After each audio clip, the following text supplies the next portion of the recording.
Hello అన్న. అన్నా ఏం చేస్తుంటారు? నేను వ్యవసాయం చేస్తున్నాను. ప్రజెంట్ ఆంధ్రప్రదేశ్లో గవర్నమెంట్ యొక్క పరిపాలన ఎలా ఉంది? గవర్నమెంట్ పరిపాలన ఈ గవర్నమెంట్ మించిన గవర్నమెంట్ లేదన్న. అంటే ఏ విధంగా బాగుంది? రైతు భరోసా, అమ్మ ఒడి, డిగ్రీ వాళ్ళకి 20,000 అయ్యి తర్వాత ఆయన పెట్టిన ఆరోగ్య ఇవ్వచ్చు. అది నాకు కూడా మేలు జరిగింది. ఆ రూపంగా అయితే గవర్నమెంట్ ఏం తప్పు లేదు. కానీ ఆపోజిట్ వాళ్ళు ఎలాగ అంటారు ఇంకంతే. అలా అభివృద్ధి ప్రతిపక్షం వాళ్ళు అంటున్నారు అభివృద్ధి ఏం చేయలేదు అంటున్నారు. మీ ఊర్లో ఏమన్నా అభివృద్ధి చేశారా? ఒక రోడ్లు లేవంటున్నారు కానీ రోడ్లు ఇక్కడ లేవు కానీ అన్నట్టు చేసేస్తున్నారు కదా. ఆల్రెడీ మనం టీవీలో చెప్తున్నారు కదా. ఇంకా మీ ఊర్లో ఏమేమి కట్టారు? మా ఊళ్ళో సచివాలయం బిల్డింగ్ 35 లక్షల బిల్డింగ్, ఈ ఊళ్ళో ఇల్లు బిల్డింగ్ కట్టలేదు. అయినా కట్టాడు ఇక్కడ బిల్డింగ్ అంటే రైతు మన అక్కడే రైతు మనసు కట్టించాడు. మరి అయింది ఆయన ఇచ్చిన మహానుభావుడే కదా. మరి జగనన్న కాలనీ టౌన్లో అయిపోయినాయి. మరి ఇక్కడ ఈ మెట్టమేనకి వెళ్ళి చూడు, ఇక్కడ 4-5 ఉన్నాయి కానీ ఈ మెట్టమేనకి వెళ్ళి చూడు.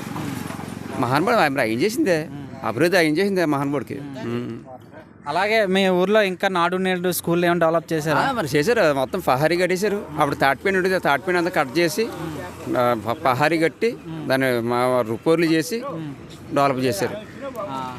ఇంకా మరి జగన్ గారు అంటున్నారు నవరత్నాలు అన్నీ అప్లై చేస్తాం అంటున్నారు. అన్నీ నిజంగా అమలు అయ్యాయా? వచ్చినాయి, అన్నీ వచ్చినాయి. జనాలకి ప్రతి అరుగులైన వాళ్ళకి పెద్దోళ్ళకి అందినాయి, అరుగులైన పెద్దోళ్ళకి అందినాయి. అరుగులు కాని వాళ్ళకి రావు కొనుక్కోండి, అరుగులు అయిన వాళ్ళకి వచ్చినాయి.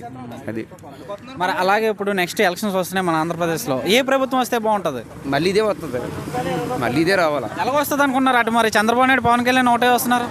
వాళ్ళు దమ్ము లేక, వాళ్ళలో సత్తా లేక. సత్తా ఉన్నవాడు సింగల్గా వెళ్తాడు, ఇద్దరు రెండే నేను వస్తానని చెప్పి వెళ్తాడు.